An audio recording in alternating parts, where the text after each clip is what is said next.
예루살렘은 그때마다 수많은 사람들로 가득했습니다. 예수님은 명절이 되면 이제 예수님도 명절에 올라가시죠. 오늘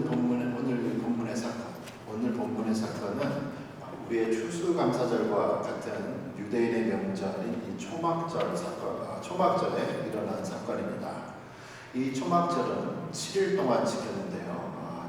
7일 동안 지켰는데 7장 앞에 보면은 갈릴리 지역에 계셨던 예수님이 7장 1에서 이제 9절에 보면 동생들이 예루살렘에 빨리 가라고 했지만 예수님은 그때 같이 안 가시고요. 이제 나중에 명절 중간 정도에 늦게 이제 예수님이 은밀히 올라오신 내용이 오늘 내용입니다. 사람들이 그 예수님이 찾고 있죠. 예수님을 찾고 있습니다. 예수님이 놀라운 능력을 경험했기 때문에 분명히 예수님이 지금 나타나실 텐데 어디 계신가 찾지요.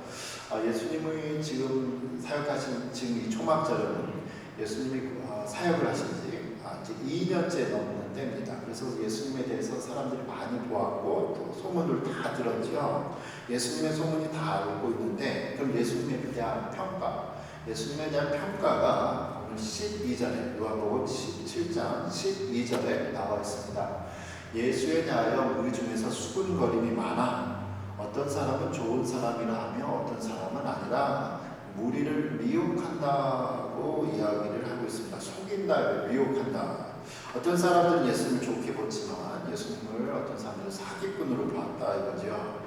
이렇게 예수님에 대한 평가가 서로 이렇게 다르게 나타나는 중에 예수님께서 오늘 보니까 성전에서 가르치시는 내용이 있습니다. 이 가르치시는 예수님을 보고서 어떤 사람들은 예수님이 못 배운 사람인데 글도 모르는 사람인데 어떻게 글을 알고 이렇게 가르치는가 해서 또 한 번 놀라지요. 예수님 무식한 사람인 줄 알았는데 이걸 가지고 오늘 큰 주제의 말씀 공의로 재판하라, 사람을 외모로 판단하지 말라는 이야기가 오고 가고 있습니다. 예수님이 이러한 소식을 듣고 이제 18절에 말씀을 하시죠. 자신의 가르침은 내가 하고 싶은 거 아니라 하나님의 영광을 위해서 하나님께서 온다 말씀하시기를 스스로 말하는 자는 자기 영광만 구하되 보내신 이의 영광을 구하는 자는 참되니 그 속에 볼 의가 없느니라. 예수님은 자신의 유익을 위해서 나중으라고 자신에게 좋은 것만을 말씀하시는 것이 아니라 오직 하나님의 영광만을 위해서 말씀을 하고 있다고 말씀하십니다. 이 표현을 거꾸로 얘기하면 예수님은 자신과 유대인 종교 지도자들을 지금 비교하시면서 말씀하시죠. 예수님이 말씀하시는 것은 유대 종교 지도자들의 가르침은 자신들의 영광만을 위해서 한다는 뜻입니다. 예수님은 그 자신이 하시는 말씀, 이게 18절에 하셨는데 19절에서 더 자세히 풀어서 하시죠. 모세가 너희에게 율법을 주지 아니하였느냐? 너희 중에 율법을 지키는 자가 없도다. 너희가 어찌하여 나를 죽이려 하느냐? 예수님은 종교 지도자들이 자신을 죽이려는 것을 아셨습니다. 그리고 예수님은 그들이 자신을 죽이려고 하는 이유가 그들이 율법을 지키지 않기 때문이라는 거죠. 다시 말해서 예수님께서 지금 하시는 말씀은 그들이 율법을 자신의 영광을 위해 해석하고 따르니까 자기 아들들에게 거슬려거리는 예수님을 죽이려고 한다고 이야기를 합니다. 당연히 사람들 우리가 언제 당신을 죽이려고 했습니까? 묻지요. 예수님이 21절에서 요한복음 7장 21절에서 이렇게 말씀을 하십니다. 예수께서 대답하여 이르시되 내가 한 가지 일을 행할 때마다 너희가 다 이로 말미암아 이상히 여기는구나 했어요.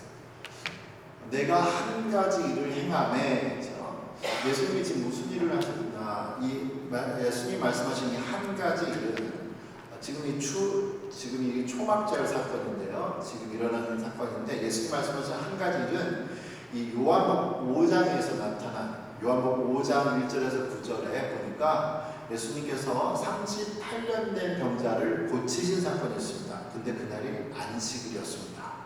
그러니까 사람들은 예수님께서 6월절 그 무렵에 5장에서 예수님께서 안식일에 사람 고친 일을 가지고 지난 몇 달 동안 계속 수근수근 거리는데 지금까지도 예수님을 가지고 그걸 놓고서 죽이려고 한다는 거죠. 안식일을 범했다는 이유 하나로. 하지만 예수님께서 오늘 본문에서 다시 한번 7장 22절에서 유대인 종교 지도자들도 안식일을 범한다는 걸 말씀하고 있습니다. 말씀하시기를 모세가 너희에게 할례를 행했으니 그러나 할례는 모세에게서 난 것이 아니요 조상들에게서 난 것이라. 그러므로 너희가 안식일에도 사람에게 할례를 행하느니라. 자, 안식일에도 사람에게 행하는데요. 할례를 행하는데 할례는 유대인 남자아이가 태어나면 8일째 되는 날 할례를 행해야 했습니다. 하는 명령이지요. 그런데 이 아이가 어느 날에 태어나느냐에 따라서 이 8일째가 하필이면 또 안식일이 될 수가 있겠죠. 그럼 이 안식일에 복잡해지는 겁니다. 안식일에 아무 일도 할 수 없는데 할례를 할까요? 아니면 안식일을 아니면 그렇게 되면 아니면은 할례를 하지 말까요? 이러지도 못하고 저러지도 못하는 상황이 된 거죠. 그래서 유대 학자들이 할례는 안식일 해도 괜찮다라고 자기들이 해석을 해서 했습니다. 이것을 아시고 예수님께서 안식일에 사람을 고치는 안식일에 할례를 해도 괜찮다면 안식일에 사람 고치는 게 뭐가 잘못됐냐라는 논리를 펴나가시는 거죠. 그게 7장 23절입니다. 모세의 율법을 범하지 아니하려고 할례를 꼭 지켜야 하기 때문에 사람이 안식일에도 할례를 받는 일이 있는데 내가 안식일에 사람의 전신을 38년 된 병자를 내가 안식일에 고쳐준 게 뭐가 잘못돼서 너희가 나에게 모욕하고 나를 죽이려고 하느냐? 예수님 묻고 계시는 거죠.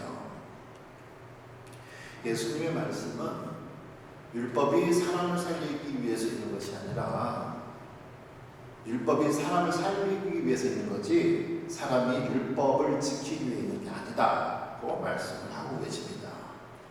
그러면서 오늘 본문의 말씀 결론을 24절에 말씀하시죠.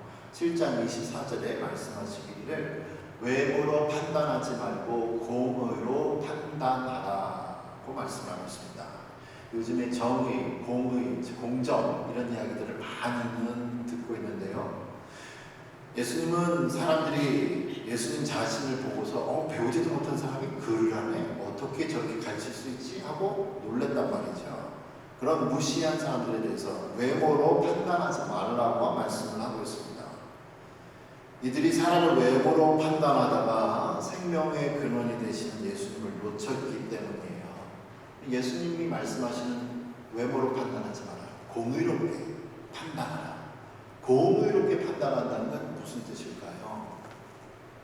레위기 19장 15절에 보면 이런 재판할 때 룰이 있습니다. 규칙이 있습니다. 하나님이 주셨죠. 너희는 재판할 때에 불의를 행하지 마라. 뭐가 불의한 거냐? 가난한 사람들을 좀 봐줘야지. 이게 불의라는 거예요. 그리고 세력이 있는 사람도 세력이 있으니까 돈 있고 권력 있으니까 좀 봐줘야지. 이것도 불의라는 거죠. 그러면서 공의로 사람을 판단하라, 재판하라고 말씀하고 있습니다.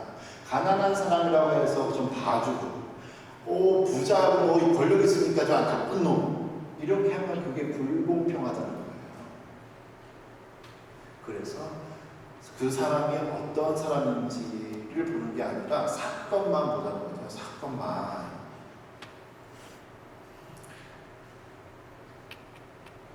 한때 공산당이 약자들, 가난한 사람들 편에서 뺏어서 부자들 다 뺏어서 준다고 했지요. 부자를 악으로 봤단 말이에요. 부자를 악으로. 그는 공평한 게 아닙니다.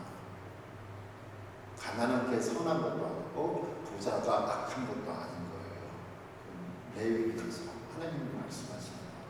가난한 자들의 편을 들지 말고 세력 있는 자하고 조준하지 마라.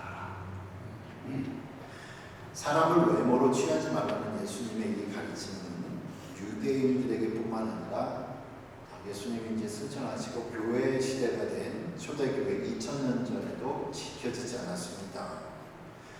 그래서 야고보서에서는 너무 정확하게 적나라하게 자세히 이런 이야기가 있죠. 야고보서 2장 1절과 5절에 천천히 읽습니다. 내 형제들아, 교회 사람들한테 지금 야고보가 하는 형제들아, 유대인 지도자들은 믿지 않는 사람이 아니라 내 형제들아, 영광의 주, 곧 우리 주 예수 그리스도에 대한 믿음을 너희가 가졌으나 사람을 차별하여 대하지 말라. 2절에 만일 너희 회당에 금가락지를 끼고 아름다운 옷을 입은 사람이 들어오고 또 남루한 옷을 입은 가난한 사람이 들어올 때에, 그래서 3절에 너희가 아름다운 옷을 입은 자를 눈여겨보고 말하되 여기 좋은 자리에 앉으소서 하고 또 가난한 자에게 말하되 너는 거기 서 있든지 내 발등상 아래에 앉으라 하면 너희끼리 서로 차별하며 악한 생각으로 판단하는 자가 되는 것이 아니냐. 그래서 5절에 내 사랑하는 형제들아 들을지어다 하나님이 세상에서 가난한 자를 택하사 믿음에 부유하게 하시고 또 자기를 사랑하는 자들에게 약속하신 나라를 상속으로 받게 하지 아니하셨느냐고 말씀을 하고 있습니다. 이처럼 야고보서에서 2000년 전의 교회에서도 그 믿음이 열정이 뜨거웠던 그 교회에서도 문제가 있었죠. 부자와 가난한 자들에 대한 차별이 교회 안에 있었습니다. 하지 마라. 야고보가 가르치는데, 예수님께서 태어나셨을 때 가난해서 사람들은 예수님을 하나님께서 보내주신 구세주로 메시아로 알아보지 못했습니다. 우리 안에도 지금 지난 2000년 동안 교회 역사 속에서도 우리가 사람을 외모로 판단해서 우리 안에 계신 예수님을 못 알아볼 수가 있지요. 예수님의 가르침 중에 이런 게 있지요. 가난하고 아픈 사람들, 그리고 감옥에 갇힌 자들을 신방하고 방문한 것, 그리고 옷을 입혀주고 먹여준 것이 곧 나에게 한 거라고 했어요. 나에게 한 것이다. 아브라함도 구약 성경에 보니까 자기 집에 온 손님 3명을 극진히 대접한 적이 있습니다. 그런데 나중에 알고 보니까 하나님께서 천사들이었습니다. 지금도 예수님은 우리의 곁에 우리가 알아볼 수도 없는 모습으로 계시지요. 외모로 사람을 판단하지 않았던 그 사람이 자기도 모르는 사이에 우리가 지금 하나님을 대접할 수도 있습니다. 우리가 내 주변의 사람들을 정성껏 섬기는 가운데 하나님을 섬기는 귀한 복된 삶 되시기를 축원합니다. 기도하겠습니다. 살아계신 하나님 아버지, 오늘 우리를 인도하시고 도우시는 하나님